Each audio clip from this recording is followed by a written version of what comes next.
Lankan premier লিগের ড্রাফটে নাম দিয়ে দল পেয়েছেন তাসকিন আহমেদ। আজ এলপিএল এর 2024 আসরের জন্য প্লেয়ার্স ড্রাফট অনুষ্ঠিত হচ্ছে। সেখানে একমাত্র বাংলাদেশি হিসেবে ড্রাফটে দল পেয়েছেন তাসকিন। এই ডানহাতি পেসারকে তার ভিত্তিমূল্য $50,000 দলে টেনেছে কলম্বো স্ট্রাইকার্স।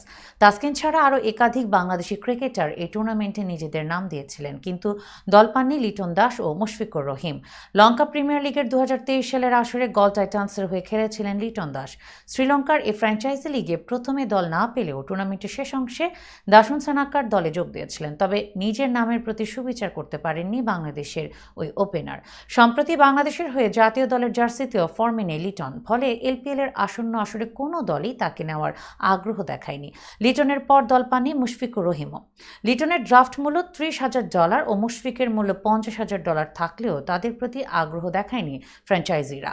এলপিএল এর আজকের ড্রাফটের আগে সরাসরি চুক্তিতে দল পেয়েছেন পেসার মোস্তাফিজুর রহমান।